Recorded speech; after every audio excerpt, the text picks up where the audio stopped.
Olá, meus amigos. Espero que todos vocês estejam bem, com muita saúde e muita disposição para seguirmos aqui na sequência dos nossos estudos. Desta vez, também com base no Evangelho de Mateus, nós vamos estudar um pouco a respeito da passagem cujo título é O Fermento dos Fariseus e Saduceus, que está no capítulo 16, versículos 5 a 12. Esta passagem também está no Evangelho de Marcos e no Evangelho de Lucas. E eu coloco nos slides esta passagem dos três evangelistas. No slide número 2, com base em Mateus, slide 3, Marcos e slide 4, Lucas.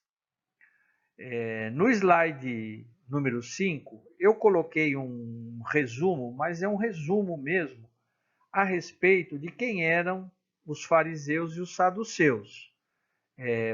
Por que eu coloquei de uma forma bem resumida? Porque na aula anterior nossa, da semana passada, no Sinal dos Céus, eu coloquei ali quem eram essas duas seitas, né? Os componentes dessas duas seitas, os fariseus e os saduceus. Então, para não tornar o estudo repetitivo, então nesse aqui eu coloquei assim de uma maneira assim bem resumida mesmo, só para dar uma passada de olhos para a gente ter uma noção. É mais detalhado, quem quiser está na aula da semana passada.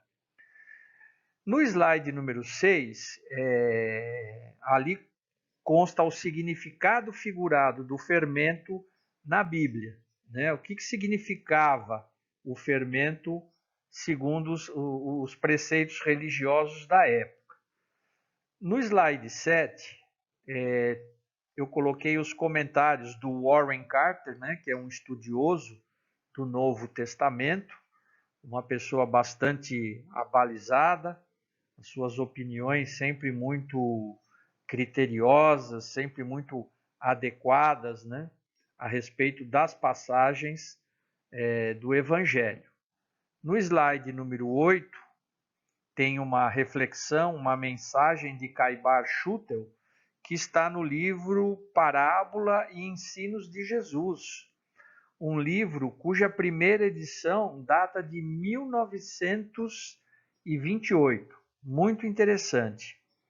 E, finalizando, fechando o nosso estudo, o slide número 9, também tem uma mensagem, uma reflexão de Emmanuel, intitulada Fariseus, que está no livro Vinha de Luz, psicografia do Chico. Então, essa será a dinâmica do nosso estudo. Então, vamos avançar. Vamos fazer a leitura da passagem com base no Evangelho de Mateus. Então, diz o seguinte: ao passarem para outra margem do lago, os discípulos esqueceram-se de levar pão. Como Jesus lhes dissesse: cuidado, acautelai-vos do fermento dos fariseus e dos saduceus.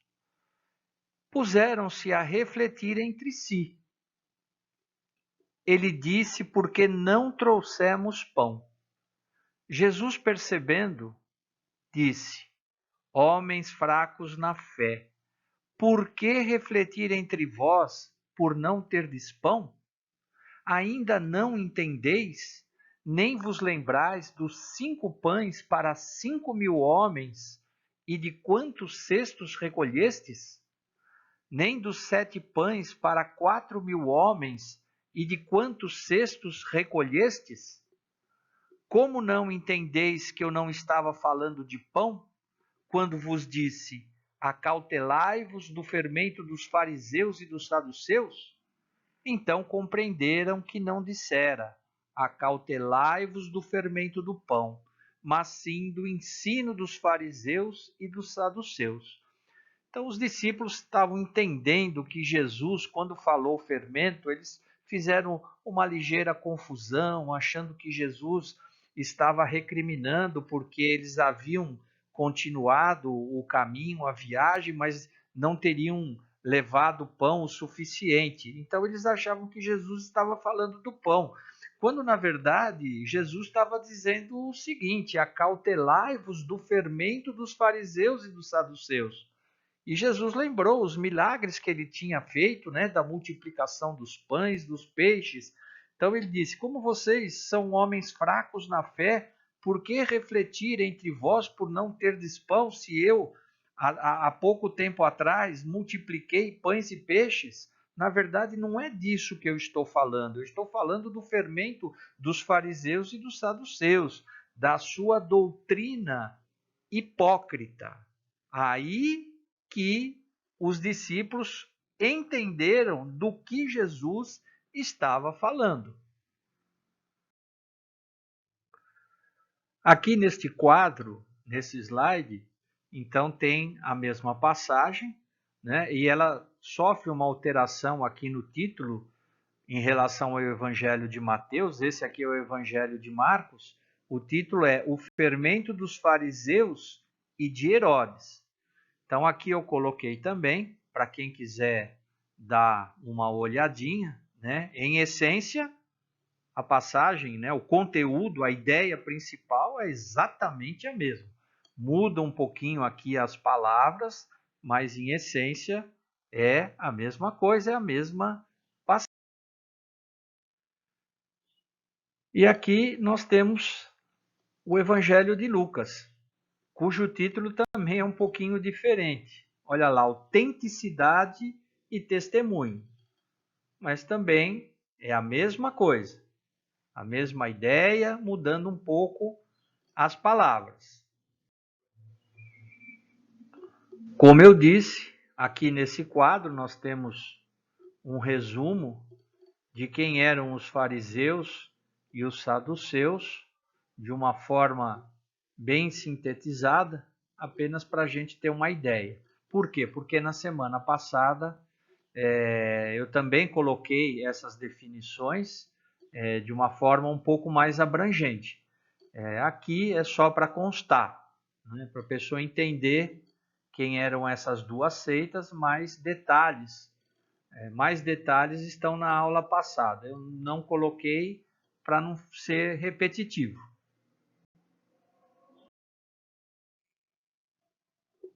Nesse slide, nós vamos conversar um pouquinho a respeito do significado figurado do fermento na Bíblia. Então, nós sabemos que o fermento, né, ele pode ser uma substância química ou biológica. Se for uma substância química, ela é uma substância derivada do carbonato ou bicarbonato de sódio. E se for de origem biológica, ela é proveniente de uma levedura, de um fungo, que tem por finalidade produzir a fermentação em alguma massa de farinha, quando este fermento é acrescentado. Então, produz a fermentação, o fermento penetra em toda a massa, fazendo-a crescer. Por que que cresce? Porque aquela fermentação faz com que gás carbônico seja liberado. Então, a massa, ela cresce, ela penetra toda a massa, né? E pode não, ela muda vários aspectos dessa massa, como o sabor, o cheiro e o tamanho. Deus manda que os israelitas tirem o fermento em algumas ocasiões. Em que ocasião? Por exemplo, a mais importante delas era tirar do fermento das massas do pão, né? A Páscoa, que era seguida da festa dos pães asmos, ou seja, os pães asmos eram aqueles pães feitos sem o fermento. Então, tem até uma passagem no Êxodo, capítulo 13, versículo 7, que diz o seguinte: 7 dias se comerão pães asmos, e o levedado não se encontrará contigo, nem ainda fermento será encontrado em todo o teu território. Então, veja que havia essas informações, essas determinações de que eles não deveriam, na festa da Páscoa, comer pão com fermento. Então, no sentido figurado na Bíblia, o fermento assume uma ideia de uma influência corrupta, representa o pecado. E esse sentido também era comum no ensino rabínico na época, que de forma semelhante enxergava o fermento como um símbolo do mal e da corrupção humana. E veja só, Jesus usa a figura do fermento para se referir à influência nefasta, à influência negativa, aquela hipocrisia, a falsidade dos ensinos dos fariseus e dos saduceus, e também dos herodianos. O apóstolo Paulo também chega, em suas epístolas, comentar a respeito disso. Ele diz no contexto da carta aos Coríntios, ele usa o fermento como símbolo da influência destrutiva do pecado, que comprometeria à época a unidade da igreja, né? Então seria o símbolo da falsa doutrina.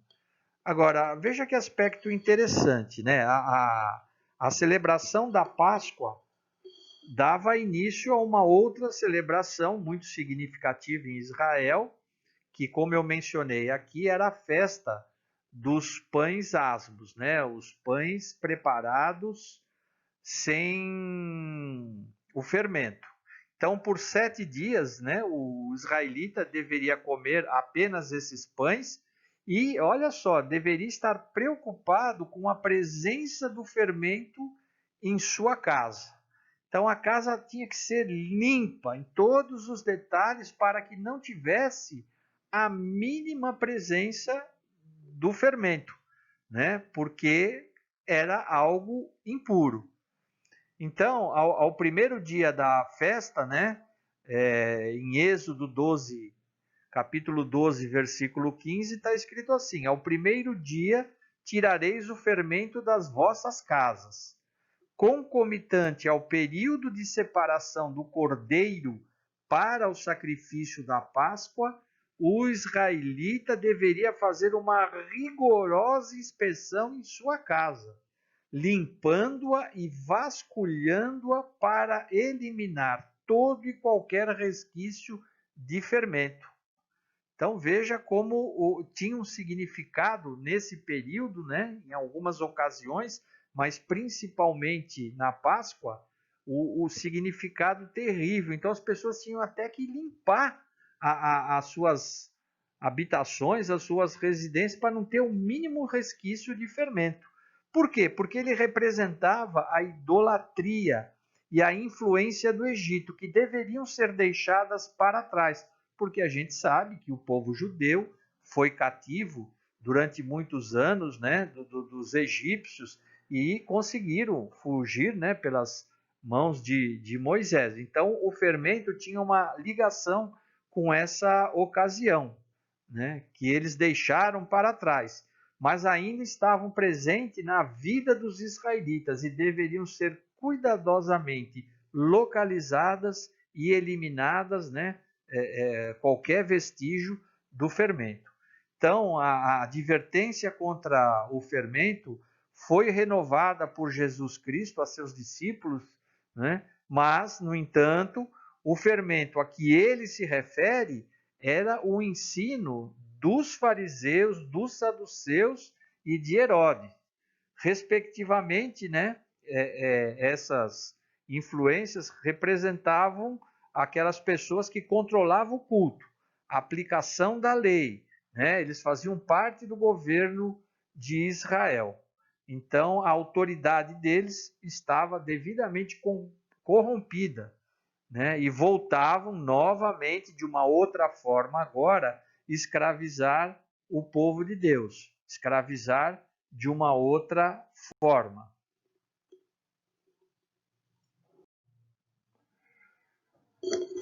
Bem, meus amigos, aqui nesse slide tem uma explicação, uma reflexão feita pelo Warren Carter, né? Um estudioso do Evangelho de Mateus. Eu até coloquei aqui ao lado a capa do livro, né? E ele diz, em síntese, reforçando o que a gente comentou até agora, que na verdade Jesus, quando fala com os seus discípulos, não está se referindo nem chamando a atenção deles porque eles esqueceram o pão, né? Na verdade, Jesus está se referindo se refere para que eles tomem cuidado com o fermento dos saduceus, né? Aquela doutrina corrupta, contaminada. Então, Jesus nada mais faz do que passar aos seus discípulos uma advertência de perigo. E aí depois os discípulos entenderam o que Jesus queria dizer. Não era nenhuma novidade Jesus falar a respeito dos fariseus, dos saduceus, porque ele vivia em conflito constante com aquela elite religiosa, né? E ele dizia claramente que o ensino dos fariseus e saduceus corrompiam e eram pouco confiáveis, né? Por isso que ele diz: vede e acautelai-vos do fermento dos fariseus.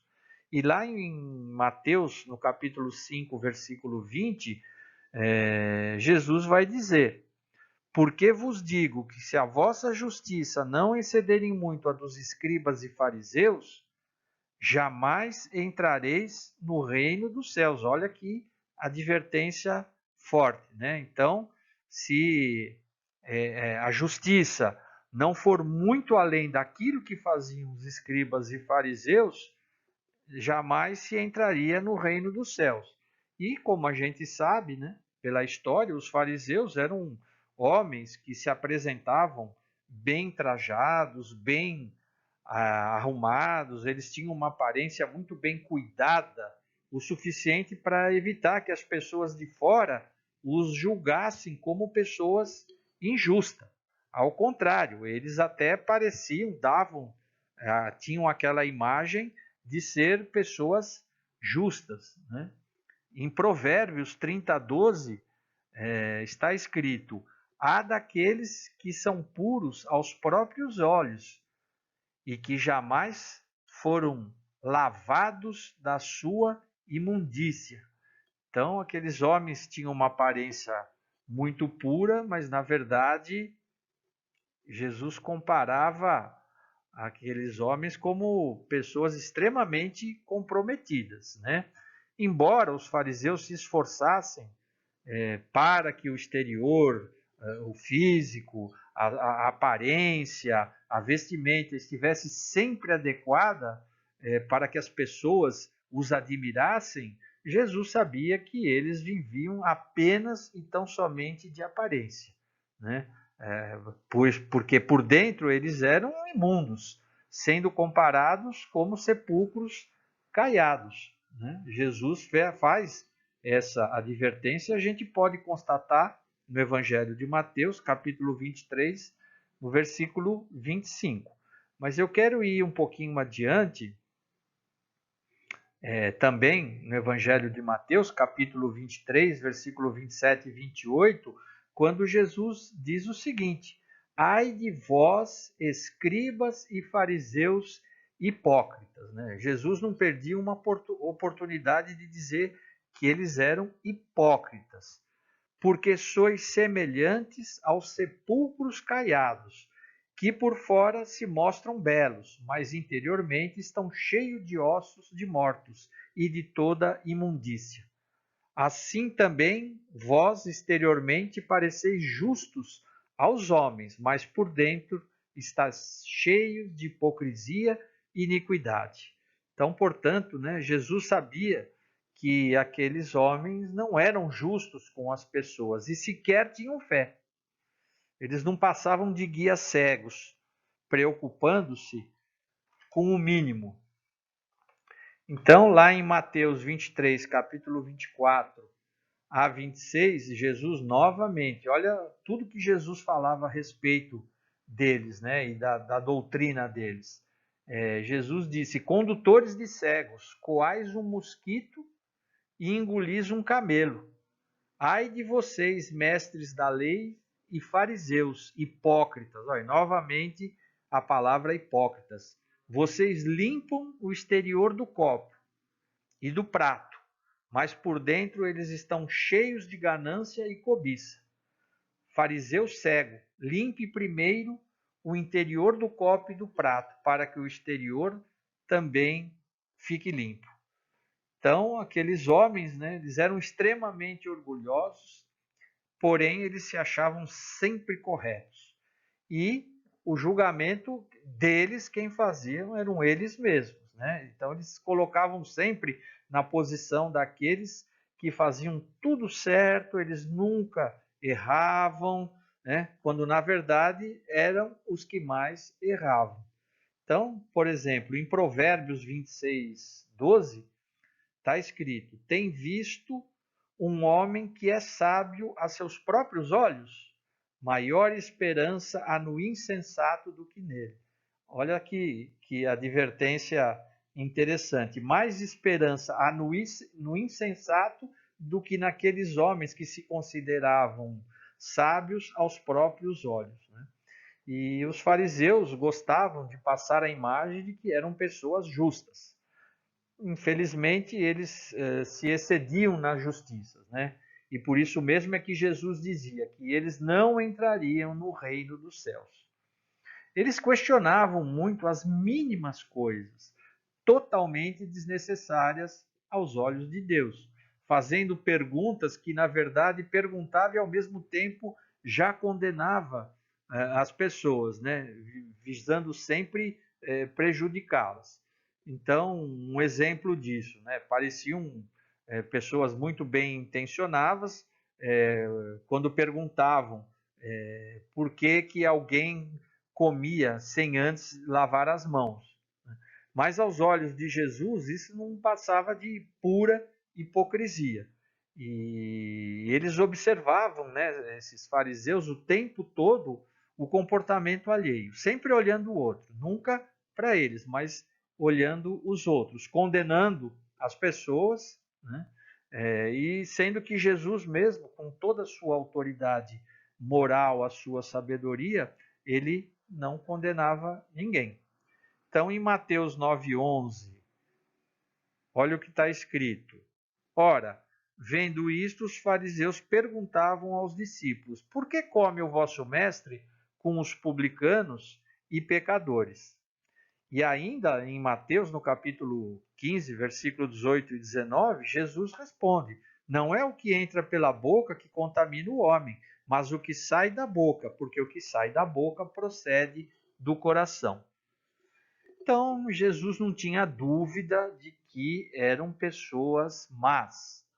Tanto é verdade que quando eles pediram que Jesus fizesse um sinal do céu, como nós vimos na aula passada, né, foi o tema da nossa aula, Jesus virou as costas, né, deixou aquele pessoal falando sozinho e não deu a mínima atenção, porque Jesus já tinha feito tantas coisas, né? Vamos, supostos milagres. Já tinha curado os leprosos, doentes, já tinha ressuscitado Lázaro, já tinha multiplicado pães e peixes, e eles, na verdade, eles não acreditavam em absolutamente nada do que Jesus fazia. O que eles queriam era o tempo todo testar, ver se pegava Jesus em alguma contradição dos ensinamentos, das leis, para poder acusá-lo de alguma coisa, né? Então, na linguagem de hoje, o que nós poderíamos dizer a respeito daqueles fariseus, daqueles saduceus, né? Na linguagem de hoje, a gente diria que são pessoas que só têm o verniz, né? Eles eles não faziam aquilo que eles pregavam, era só aparência, era só a casquinha. E eles colocavam muito peso nos ombros das pessoas, né? Que nem eles mesmos, né, conseguiam carregar. E foi por isso também que Jesus disse, conforme está no Evangelho de Mateus, capítulo 11, versículos 28 a 30, quando Jesus diz: Vinde a mim todos vós que estáis cansados e oprimidos, e eu vos aliviarei. Por quê? Porque eles criavam tantas coisas, tantos detalhes, que na verdade os ensinamentos acabavam sendo um grande peso para aquelas pessoas simples, aquelas pessoas humildes. E os ensinamentos de Jesus iam exatamente no caminho oposto, né? Eram palavras de libertação, de acolhimento, de carinho. Não tinha aquela formalidade, mas eram palavras, sentimentos e ações que Jesus fazia no bem, no amor, envolvendo as pessoas, não culpando, não humilhando, mas tentando resgatar o pecador, né? Oposto do que era a lei daqueles homens, que era um peso. Por isso que Jesus então diz: Vinde a mim todos vós que estáis cansados e oprimidos, e eu vos aliviarei. Então, na verdade, os fariseus e saduceus faziam tudo com uma única finalidade, né? Eles praticavam as boas ações entre aspas, né? Para que pudessem ser vistos pelos homens, pela sociedade, né? E rezando nas sinagogas, sempre com aquele objetivo de impressionar. Então, além desse reconhecimento de que eram pessoas boas, eles também gostavam que as outras pessoas os saudassem, né? Quando eles estavam nas ruas, né? No templo, então serem chamados de mestres, né? Eles eram extremamente vaidosos nos banquetes, nos jantares que eram muito comuns naquela época.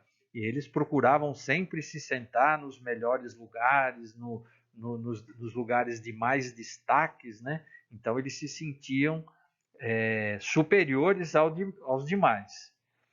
E quando morria alguém muito importante, né, um homem muito importante falecesse, eles iam na casa da viúva e, na verdade, eles ficavam ali se fartando, né, comendo, e para não sofrer a punição de Deus, assim eles imaginavam, né, então eles ficavam ali orando bastante tempo, né, para que Deus não ficasse zangado com eles. Olha só, Mateus 23, capítulo 23, versículo 14. Ai de vós, escribas e fariseus, hipócritas, porque devorais as casas das viúvas e para o justificar fazeis longas orações. Por isso sofrereis juízo muito mais severo. E Jesus ainda vai mais longe. Ele coloca ainda mais o dedo na ferida, conforme nós podemos constatar em Mateus, de novo, no capítulo 26, versículos 1 a 8, né? Quando Jesus diz à multidão e os seus discípulos, né, que os mestres da lei e os fariseus se assentam na cadeira de Moisés. Obedeçam-lhes e façam tudo o que eles lhes dizem, mas não façam o que eles fazem, pois não praticam o que pregam. Então, olha a visão que Jesus tinha dele, com toda certeza, né? Eles falavam, mas aquilo que eles falavam, eles não faziam, né?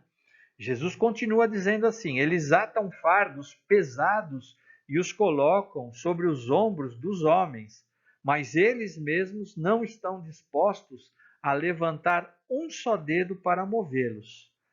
Tendo tudo o que fazem é para serem vistos pelos homens. Eles fazem seus filactérios. E aí eu fui ver o que são os tais filactérios. São umas caixinhas, né?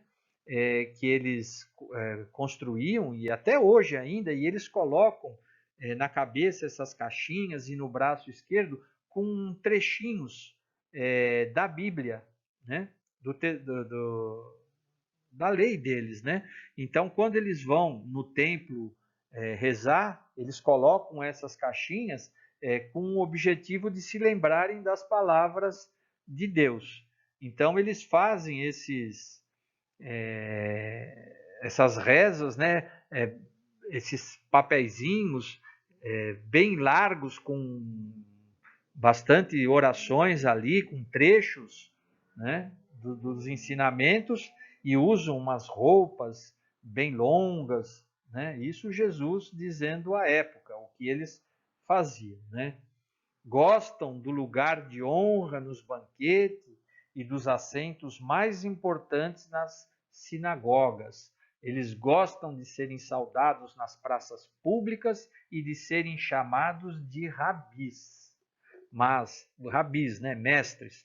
Mas vocês do povo, não devem ser chamados de rabis. Um só é o mestre de vocês, e todos vocês são irmãos. Essas foram palavras duríssimas, né, que Jesus pronunciou durante as suas pregações a respeito daqueles fariseus e daqueles saduceus.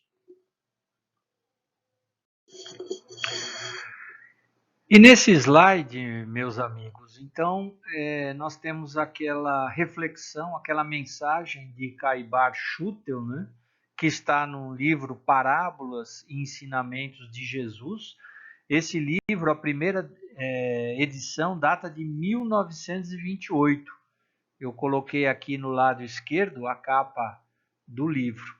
E então o Caibar Schutel, ele, com base nessa passagem do Evangelho, ele faz comentários, né?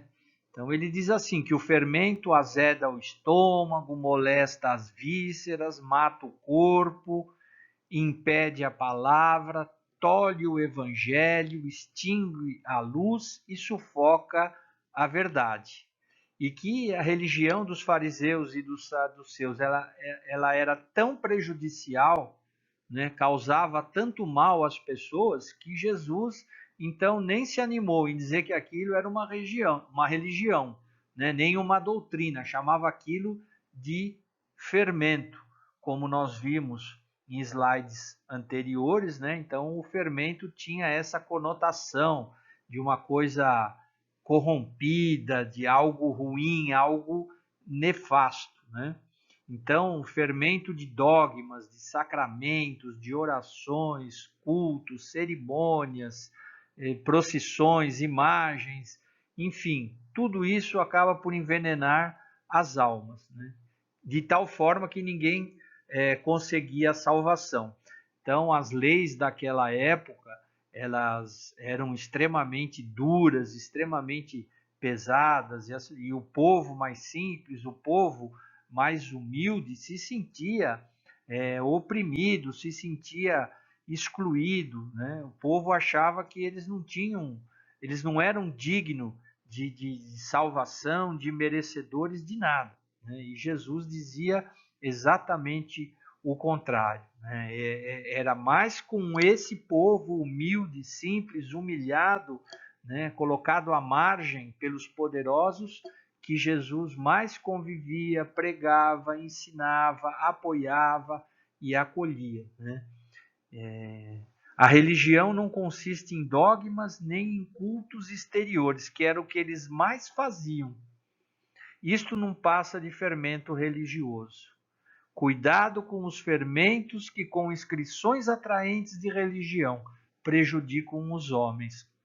A gente vê hoje, no Brasil e no mundo, muitas seitas, muitas denominações religiosas, né?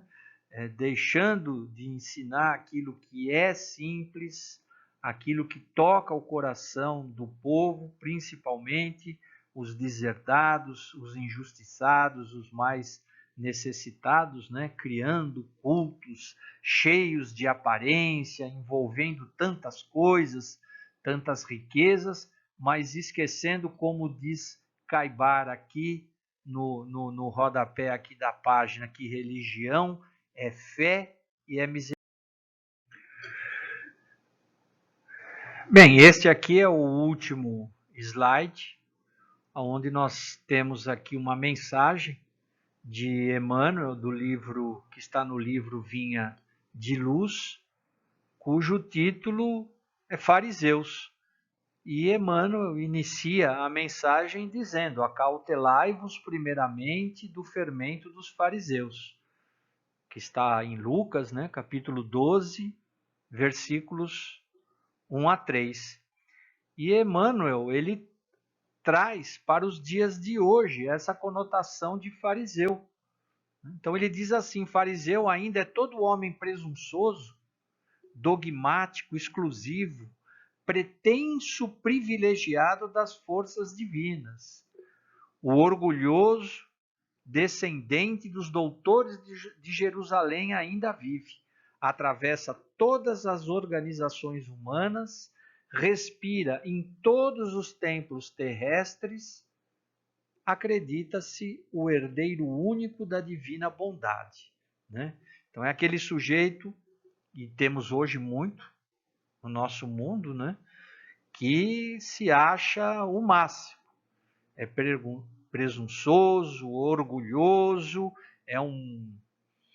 tem privilégios, né?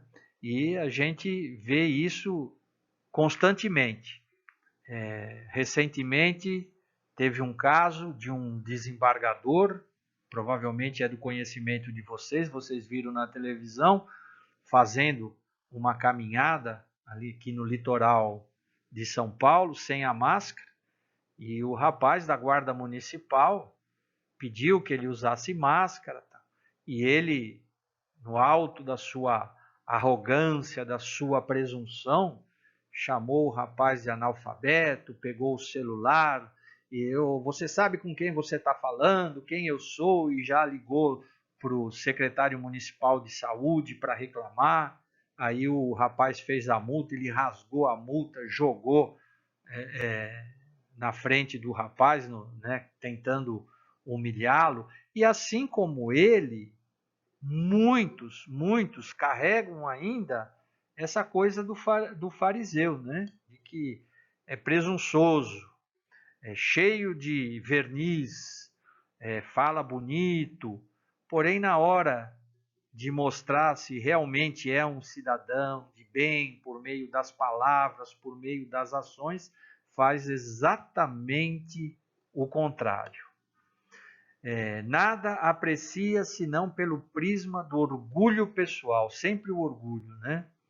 Traça programas caprichosos e intenta torcer as próprias leis universais, submetendo-as ao ponto de vista que esposou, quer dizer, que acolheu na sua escola ou no seu argumento sectarista, né?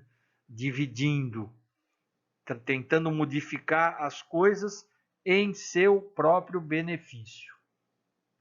Jamais comparece ante a bênção do Senhor na condição de alguém que se converteu em instrumento de seus amorosos desígnios, né? Então nunca se coloca na condição de um trabalhador humilde, simples de Jesus, mas como um crente orgulhoso, cheio de propósitos individualistas, declarando-se detentor de considerações especiais, né? Então, eu sou o máximo, né? E todo mundo está aí com o objetivo de me atender, me servir naquilo que eu quero, naquilo que eu desejo. Os aprendizes fiéis necessitam acautelar-se contra o levedo de tais enfermos do espírito. Então precisamos tomar cuidado, assim como Jesus naquela época, né, disse aos seus discípulos: acautelai-vos do fermento dos fariseus e dos saduceus. Emmanuel diz que nós ainda hoje também precisamos tomar esse cuidado, porque essas pessoas, na verdade, são pessoas enfermas, são pessoas doentes do espírito. E que toda ideia opera fermentações mentais. Certamente que o mestre não determinou a morte dos fariseus, mas recomendou cautela em se tratando da influenciação deles.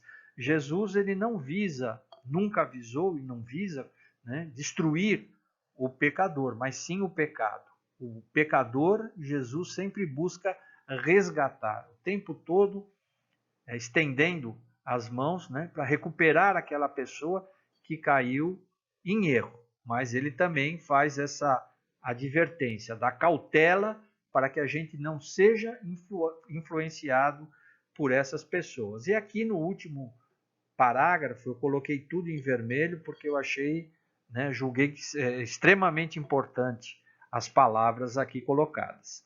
Exigências farisaicas constituem perigosas moléstias da alma. Urge auxiliar o doente e extinguir a enfermidade. Então, precisamos auxiliar aquele que tem essa moléstia perigosa da alma, né? Como Emmanuel aqui adverte. Precisamos estender a mão, ajudar essa pessoa a sair desta condição. Todavia, não conseguiremos a realização, provocando tumultos, e sim usando a cautela na antiga recomendação da vigilância. Então, sem balbúrdia, sem confusão, sem tumulto, sem guerras de palavras, de ações, usando apenas e tão somente a cautela na recomendação da vigilância, da cautela, do cuidado que todos nós devemos ter para não sofrer essa influenciação perversa, essa influenciação negativa, quer de pessoas ou quer de seitas. Então, meus amigos, aqui nós concluímos esse estudo, o fermento dos fariseus e dos saduceus. Espero que tenha ficado bastante claro, qual foi o objetivo, aquilo que nós precisamos tomar cuidado. Jesus advertiu no passado, nos adverte hoje. Temos mensagens como essa de Caibar, como esta aqui do Emmanuel, para que a gente nos dias de hoje continuemos tomando o mesmo cuidado, a cautela. Agradeço então a todos e até uma próxima oportunidade.